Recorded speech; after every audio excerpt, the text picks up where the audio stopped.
Happy birthday to you Happy birthday to you Happy birthday to you Happy birthday Happy birthday เป็นยังแบบนี้น่ะอ้าวมันเอาไหมมีนะเอานางเอา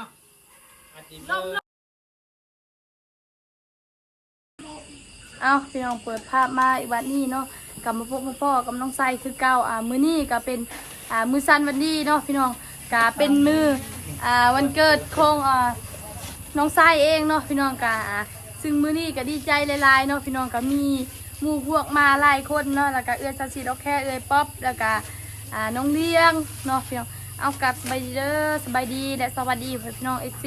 หมดสู่คนบ่ว่าอยู่ในและต่างประเทศเนาะพี่น้องก็ยินดีต้อนรับทุกซ่องน้องไซสายลุยคือเก่าก็เป็นมื้อวันเกิดของไซเด้อพี่น้องมื้อนี้ก็ฝากอวยพรให้แน่พี่น้องเอาพี่น้องกลับสบายดีเด้อสบายดีสวัสดีพี่น้องป้าลุงFCหมดสู่ทุกคนก็สบายดีแล้วก็สบายดีเทื่อนึงเนาะพี่น้องไปเดี๋ยวให้เบิ่งทางโดยป๊อปแล้วก็น้องเลี้ยงพี่น้องเพิ่นก็อยู่ตลาดแน่พี่น้องเอาเลยบ่ใช่ทางน้องเลี้ยงป๊อปสบายดีเด้อโดยจะน้อยก่อนจิเป้าก็ได้ผู้เพิ่นก็ยังอยู่ตลาดผู้ไผเนี่ยผู้โอเคสบายดีสบายดีป้าคือแต่งตัวแบบนั้นน่ะคือโจรแท้โอ้พี่น้องน้องไซก็ดีใจหลายๆเนาะเพิ่นมางานมันเกิดนี่พี่น้องไปใส่เลี้ยงโดยโอเคไปจะเพิ่นไปเข้าห้องน้ำก่อนพี่น้องนี่น้องกะมาอยู่เพื่อนเนาะพี่น้องกะมื้อนี้เป็นมื้อวันเกิดของน้องไซเนาะมื้อสันวันดีเนาะพี่น้องกะบ่ได้ไปใส่พี่น้องมื้อนี้กะบ่ได้ลงคลิปมื้อกะบ่ต้องแปลกใจเด้อพี่น้องเพราะว่ามื้อวันเกิดของเฮาเนาะพี่น้องกะบ่ได้แจ้งพ่อแม่พี่น้องป้าลุงเลยพี่น้องว่ามื้อนี้เป็นมื้อวันเกิดของเฮาเนาะพี่น้องกะทางป๊อปเพิ่นก็มาเรียบร้อยกับอันนั้นเพิ่นกะมีสาวเพชรแล้วก็น้องมีนาอยู่ตารางเนาะพี่น้องเพิ่นเฮ็ดอยู่ขอกินให้เนาะพี่น้องปลุกทางพอสบายดีเด้อฮ้อนเด้พี่น้องมื้อนี้หน้ากาจิเละเบิดเลยหากะอาบน้ำแล้วได้พี่น้องฮ้อนมื้อนี้พี่น้องนั่งอยู่นี่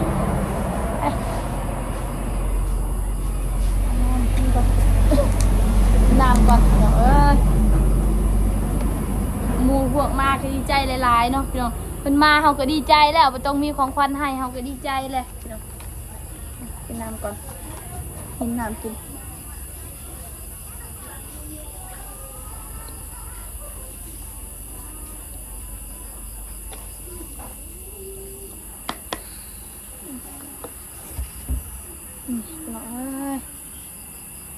พี่น้องก็อยู่เพื่อนนี่ผู้เดียวเพิ่นก็ลงตารางหมดเลยมีแต่เฮาอยู่นี่ยังนี่น้ำหวานอีหยังเอามาให้เพิ่นกินเนาะโอ้ถือว่ามื้อนี้เป็นมื้อน้องไซดีใจที่สุดในโลกเลยพี่น้องเพิ่นก็มามื้อวันเกิดเฮาเนาะ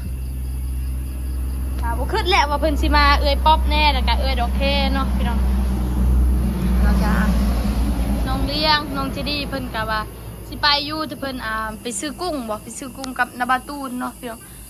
พุ่นเลยพี่น้องโอ้มื้อนี้ก็เป็นมื้อวันที่15เนาะวันที่15วันศุกร์ประมาณนี้เลยพี่น้องน่าจะแม่นละมั้งพี่น้องเป็นมื้อวันเกิดของน้องไซก็ถือว่าโอ้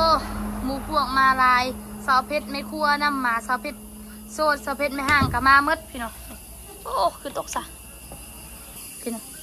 ก็อยู่เพื่อนผู้เดียวเพิ่นก็ลงตารางหมดเลยพี่น้องมีแต่น้องไซอยู่ผู้เดียวก็โอ้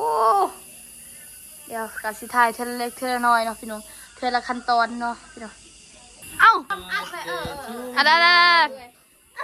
ปลาไส้มาสิไปถ่ายแข่งสาวเพชรสบายดีเด้อ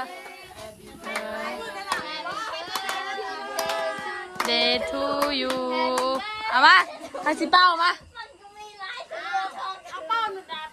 เอาขึ้น กันหนูนาไป ทานก่อนอธิษฐานนะ อ่ะนบเลยนะนบเลยนบ นบมือ นบอ่ะ นับเร็วเทียมเลย นบเลยนะ คนเป็นยาเอาในก่อน มา แต่ว่าอย่านกค่อย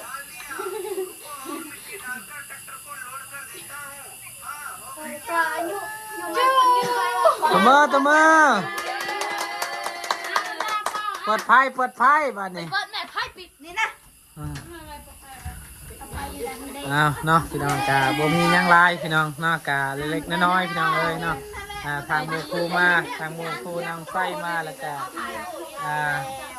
อามา หลายคนทางซาซี่ดอกเคและก็หลายคนพี่น้องเนาะจังไดก็ขอบคุณขอบคุณเด้อ โดยแล้วอ่ะ โดย ขอบใจเด้อ นี่ขบวนเขาให้เจ้าเด้อ หน้าตานี่มันเข้าได้เข้าได้ของนำจริงๆพักให้บ่ โด ขอบใจในลายเด้อ ได้มา ไอ้แกะ เข้าได้เลย แกะเบิ้งไม่ยั่งอยู่หั่น นี่เวลาแค่ซื้อให้ เข้าได้ โทเสื้อเนาะ ลายเด้อ เด้อทางสาวดอกแค่สื่อของฟันให้เนาะทางน้องไฟพี่น้องเนาะ ใคร ต้องตาป๊อก เขาไปปั๊บก่อน สาวป๊อบซื้อให้ แท็กซี่เลย มาเลย เลย นี่ของใครนี่ของใครเลี้ยง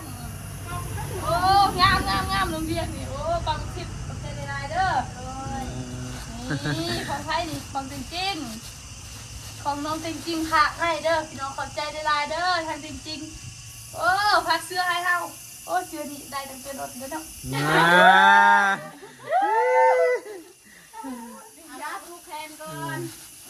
ใส่มันเด็กมา พุ่งจะทรายก็ได้ไม่ต้องพุ่งเงินก็ได้เด้อ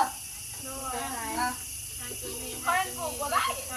โอ้แม่นะให้คนหนีแบบนี้ให้ดี ก็จะเอาไม่ได้ กินข้าวเลย เบาตัวนี้ เอาอยู่ดีไม่แห้งเจ็บจะได้คนใครจะมีหาเงินได้อยู่วันคันนึงคือว่าไหวนะ เอาไว้แล้วเราบอกเป็น เอาลูกหลานเอาเราได้กินเลยเราได้กินคนไทยได้เด้อคนดีนำด้วยต้องอะไรมาเทมาเด้อ เอามาโบเป็นเด้อ จะบอกคอมันเหนียวไม่ได้จับหมอคอให้ลำๆด้วย โอ้ยป้องมันก็ได้นะ เอาตัวอันนี้เนี่ยใส่ใหม่เนี่ยเลย ได้ เอาให้คนนี้กดเข้า โอ้ โบเป็นกระเพราเสียงเด้อผมเจ็บจะได้ผมใครอยากมีการงานสิ่งใดขอให้ได้สิ่งนั้นขอรับให้ได้เงินหมื่นเงินบาทให้ได้เงินแสนไม่ว่าเป็นการงานยังธุรกิจยังขอให้เจริญรุ่งเรืองขอให้ขอให้ครอบครัวมีแต่ความสุขความเจริญเด้อขอให้ครอบครัวดีๆมีแห้งมือสุขทุกคนเด้อมาฉันไม่เป็นพูดนะคะ ว้าววิชาเจ้าเลยว้าวแล้วแหละเนาะว้าวรถทาง FC อยู่ต่างประเทศเพิ่นก็ไล่ได้คนประชาชนเจ้าได้เพิ่นนะเพิ่น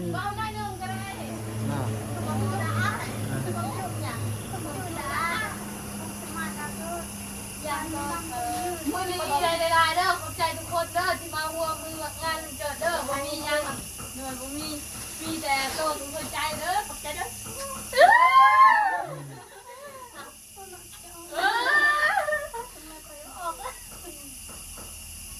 เอาปากเดี๋ยวก็มันเกิดได้ป่ะนั่น